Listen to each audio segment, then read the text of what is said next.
Greetings, fellow humans, and today we are going to be playing Terraforming Mars, which is a computer game version of a board game by Jacob Fryxelius. I mean, it's such a sci-fi name. Jacob Fryxelius. Fryxelius? Jacob Fryxelius. Apologies, Jacob, for my horrific mispronunciation of your name. So yeah, if you are not familiar with this, the board game came out in 2016. According to my statistics, because I am one of those nerds who keep statistics, I've played the board game 42 times. So it's one of my faves. Really like the board game. So obviously when the Steam version came out, had to purchase that. So what I thought I'd do, I'll play a solo challenge, because to be honest, the AI on the computer game version is not great. It's not much of a challenge. The solo challenge is based on the solo version of the board game, so I thought I would give that a go. Weirdly, I've never played the solo version of the board game. It seems... It's such an unusual thing. Sitting down and playing a board game on your own seems to me somehow kind of sad. Do you know what I mean? It's deeply unfair because, of course, I sit down and play computer games on my own all the time. What's the difference? It's just the medium, digital versus analog, I guess. But yeah. Anyway, that's what I'm going to do. I'm going to give the solo challenge a go. And effectively what you have in the solo challenge is a set number of rounds in which you have to terraform Mars. Now, it looks like there's been a bunch of... looks like there's been some DLC for it. The Prelude... Now, I've got pretty much all of the expansions for the paper board game, but not for this. So let's just create the game here. Brief bit of rules before we get started. Effectively, what we will have to do to win is in 14 turns, we will need to make Mars habitable. That is all we're looking to do in this game. And what that means is that we need to have 9, I believe, oceans placed on the surface of Mars. We have like a hex grid that we play on. We will need to get the oxygen level up to, I think it's 14%. It's like bare minimum oxygen level that you would need, and we will need to get the temperature up. Above 0 degrees C. I can't remember the exact value, but basically we need to get a certain number of ocean tiles placed. We need to get the oxygen level up to a certain amount, and we need to get the overall temperature up to a certain amount. Okay, and in the game there are a variety of different resources. You have I was going to say aluminium. I guess you have steel. You don't have aluminium at all. You have steel. You have titanium. You have heat, which can be released to heat up the atmosphere. You have electricity, which if you don't use, you can turn into heat. And you have plants, and of course you have money. So let's have a look. We're in a little start bit here. Let's have a look at the two corporations we have been randomly selected that we can pick from. Saturn Systems now starts out with 42 cash and a titanium production. And anytime a Jovian tag is put into play, I increase my money production 1 step. That's not a bad one for the actual competitive game where you're looking to score more points than people. In this, I'm really going to be focusing on stuff that improves either the temperature or the or places oceans, or produces oxygen. So neither of these really do that. This lets me push my terraform rating onwards. Terraform rating is in the game. It's a way of measuring how much effect you have had on the terraforming of the planet. So again, it's probably of more use in a competitive game against other human players.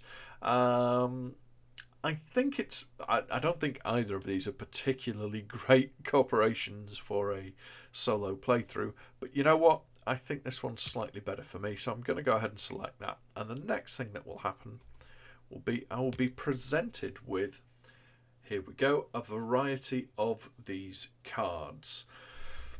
Yeah, when I sat down to play this game, I thought, oh, this would be good. I know how to play Terraforming Mars. I'll just do a quick video on that. Now I'm realising, if you're watching this and you've never played the game before, then probably none of this means anything to you. So here's a real quick breakdown of the cards and the rules and the gameplay. Oh my god, I'm doing a rules explanation on YouTube. Someone kill me. At the top left of each card, you have the amount of money it costs you to purchase, to play the card. Each of these cards that I want to select at the start of the game will cost me 3 of my money, and then I will have these cards in my hand. If I select a card and then when I click done, I will have the cards in my hand, and then to play the card from my hand and build will cost the amount on the top left. There are different types of cards. You have event cards, which are red. They're like a one-time thing. You have, I can't even remember the name, but they are the green cards. Their icons have a permanent effect, and they may have things down here which also have an effect. And there are blue cards. I don't have any of those here. Blue cards give you ongoing abilities, basically. They might be an extra action that you're able to perform, or they might permanently adjust the price of something, or what have you.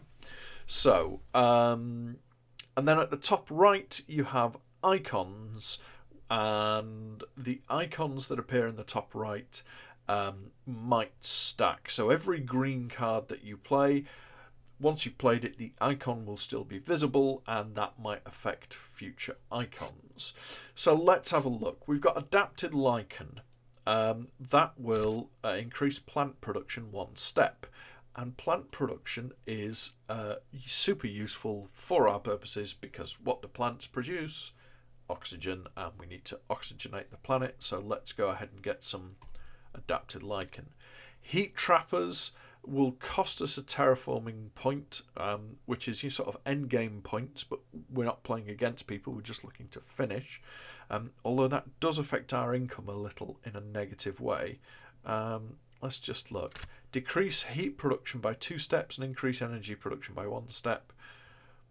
Oh, any heat production. So this is a card to screw over other players. So let's skip that. Ice cap melting would be good. It's a relatively cheap way of getting an ocean down, but it only works when the temperature is up. So that would be buying a card now and not using it until right at the very end of the game. So I'm not going to do that. Rad suits is just this is end game points, which are irrelevant to this game because we either pass or fail. We either meet our target or we don't. So rad suits aren't much good for us.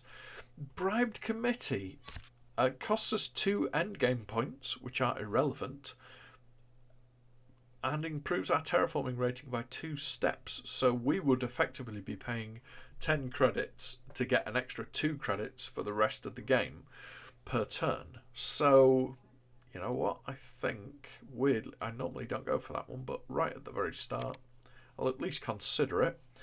What do we have here? Heather. Once the temperature is at or above -14, it will provide us with plant production and a plant.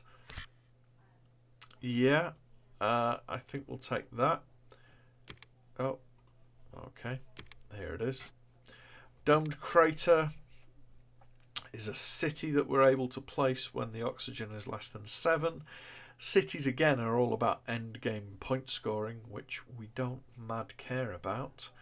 Now you see lava flows. Lets me put a volcano tile down and improves the temperature 2 places. Yes, I think we'll take that. And I think that's it. The big asteroid is just quite an expensive way of doing the same thing, but it also gets you some titanium and lets you destroy some plants. But I'm not looking to mess with other players. There's just me, so that's less useful and quite expensive, very expensive. And speaking of very expensive, the beam from a thorium asteroid, good if you are playing a Jovian tag kind of game. There are cards in this game where if you're playing against other people, you can use Jovian tags, the Jupiter tags on the cards, to kind of multiply out your score for every Jovian tag you have. So that can be a useful strategy if you're playing against other people, but we are not. So, you know what? That's not many cards, but then it wasn't really a grand crop. But let's do it. So, here we go. Here's the cards I have. I can play them. I also have... and here's the board. We got cities on. The game has given us a neutral player who will just do stuff, which actually, kind of helps us. But we have standard projects as well. We can sell any cards that we get that we don't want. We can increase our power production. We can hit an asteroid to up the temperature. We can drill an aquifer to place an ocean tile, or we can place some greenery to produce oxygen, or we can put a city down. And cities are more for kind of a versus game. So just so you know, down at the bottom here, this is the money that we have left over. This is the steel that we have. So you can see both the money we have and the production we have. So we will always get a set amount of money at the start of every turn, but any extra money production will be indicated here. Steel, titanium, plants, electricity, heat, and the little arrow shows that any electricity we don't use, we can turn to heat in the next turn. And then these are all the tags we've played. We've got one listed because we had an earth tag on our corporation card. Victory points, which doesn't really matter. And if we have any blue cards or corporations which have actions, they will be there. Similarly, effects there. All right. That's a really hodgepodge mix and match kind of rules introduction, but that's what you're getting. I'll tell you what I will do. I will link to the Board Game Geek page for Terraforming Mars in the video description. So go check that out. Definitely highly recommend Terraforming Mars. It's a bit of a long, thinky, card-driven game, but it's one of the few games that I can play so many times, and I still really enjoy playing. Hasn't bored me yet. All right, let's go ahead and play Bribed Committee. So that will takes our victory points down, but it bumps up our terraforming rating. And when we've bumped up the terraforming rating, our corporation ability once per turn lets us bump this up. So let's spend an additional 3 to bump that up, and this here is our terraforming rating. So we've taken it already from 14 up to 17, so we're going to be getting 17 money every turn. Alright, what's next? Now... Oh, that says... Yeah, 18. Why is that still an option for me to play? Oh, because I've got 18 money. Yeah, I'm going to go ahead and do this. I get to put the... so this is playing a volcano. I get to put a volcano on just one of these 3 locations here. And whatever... One of the rules is whatever you cover on Mars, you get. So this would give me a titanium and a plant. This would give me an additional card. This would give me a steel. I think I'm going to go for the card because I do not have much. Okay. So, obviously, bumping the heat up twice upped my terraforming rating twice. So that's good. What did I get?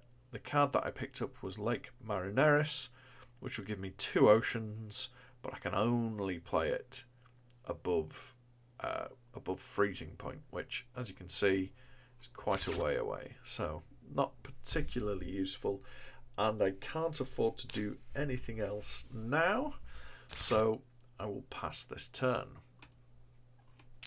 Yeah, so we skip to the next generation. Alright. And yeah. So now I get up to 4 cards that I can use. Wow. So I've got this. I can play the slavery card. There's a sentence that a white man shouldn't ever really say. But there you go. I can play the slavery card. Indentured workers. Costs me victory points at the end and makes my next card -8.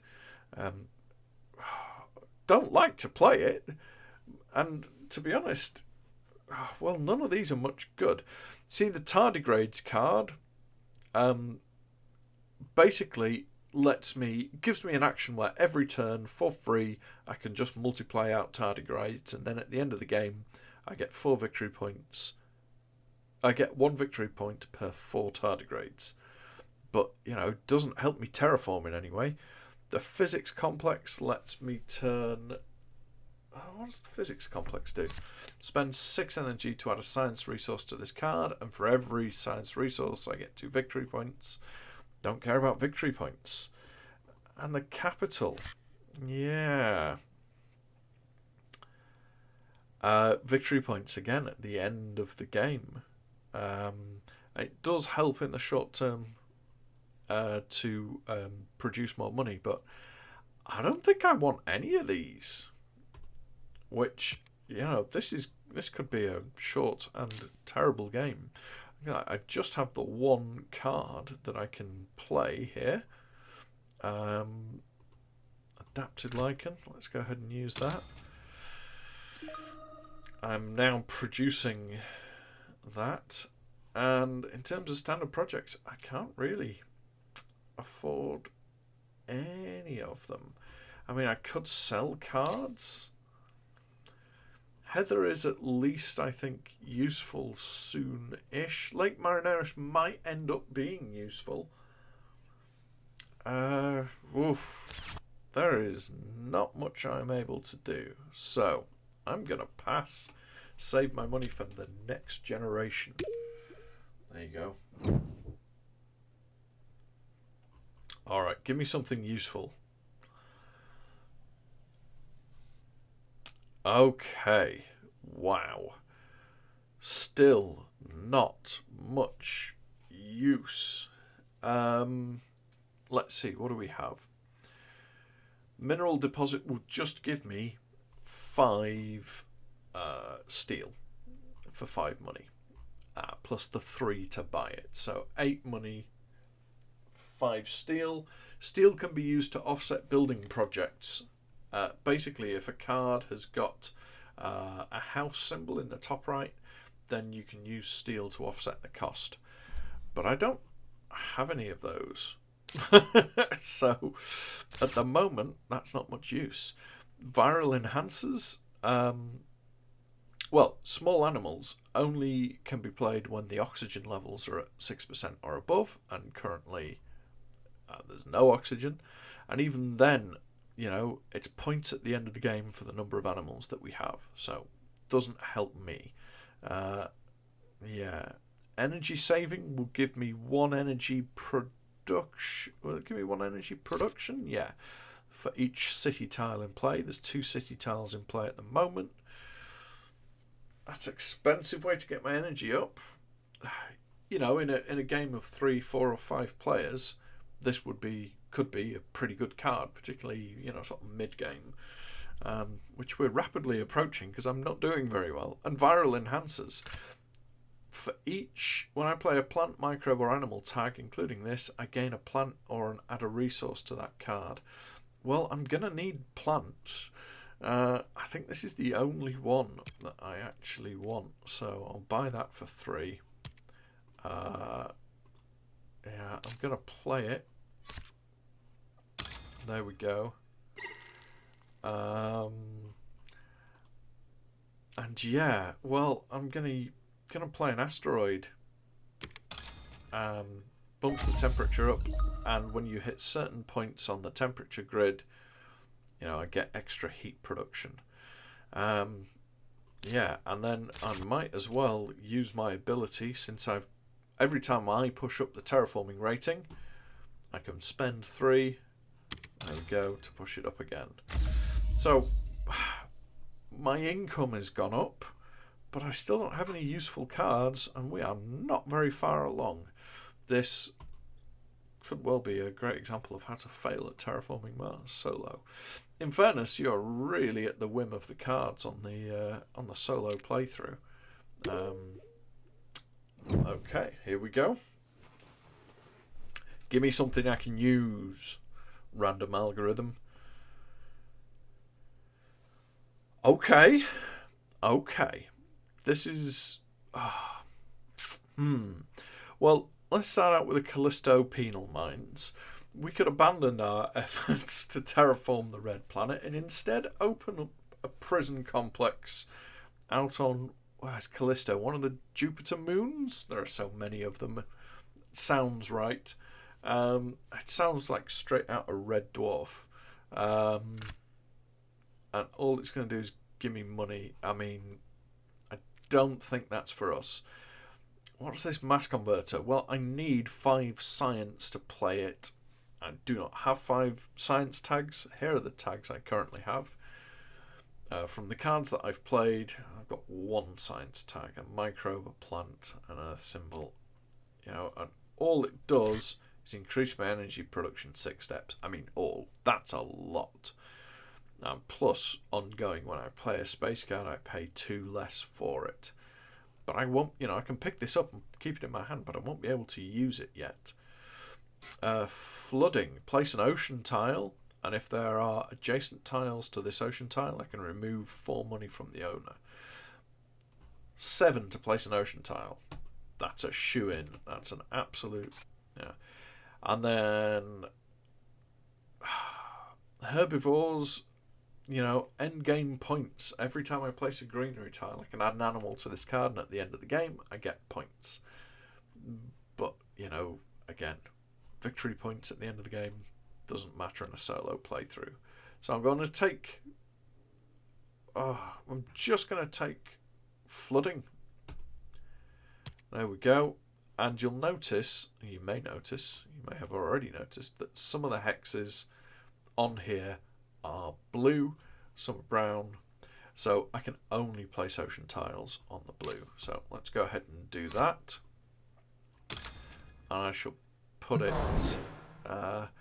2 cards up here. You know, part of me is thinking, I'll pick up some plants, but a big part of me is thinking, what I really need is cards to do stuff. I'm lacking. I can play an acquired company, which I pay 10 for, and it will improve my money production by 3. I mean, with the number of turns that I know I have left, this will still help. I think I'm going to do it. Because, you know, money won't, you know, doesn't directly terraform Mars, but it helps me to be able to afford to do more, so it's still an important part of the solo play. And that's about it, I think.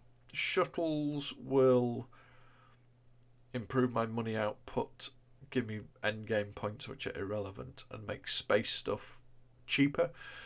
I'm not really focusing too much on space stuff because, you know, I'm more here on Mars itself. That's a weird way of looking at it. But, you know, it's not like I'm wanting to play many Jovian tag cards and stuff out around Jupiter. I'm more focusing here. So, yeah. Well,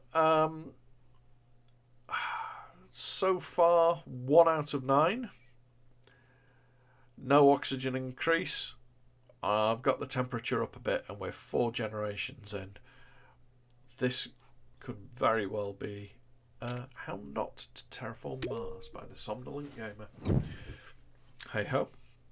Hopefully you'll realise I am somewhat limited by the luck or lack thereof that I have. Okay. Finally. So something useful. I think I want this. Water import from Europa. Costs money. Lets me plant an ocean down once a turn as an action for 12.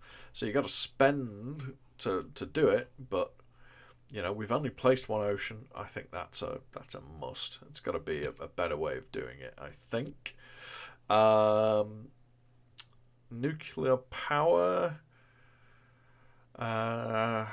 will give me energy. Energy turns into heat. Heat can be released. That's not a bad idea.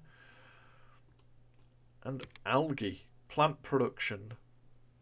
Once we have 5 oceans, I think I'm going to buy that as well. So that was expensive cards this round. Are we able to play any of them? Yes, we can play nuclear power. So I'm going to go ahead and do that. Okay. But with 7 money, that's the last of what I can afford. So, that's the end of this generation. We are flying through. I have until the 14th generation to terraform Mars. Wow. Yeah, I am so not going to terraform Mars. Part of me is hoping that it all kind of comes together towards the end, but it's looking unlikely. It is looking unlikely. Okay. Deep well heating, yes. Soil factory, yes. Just those 2.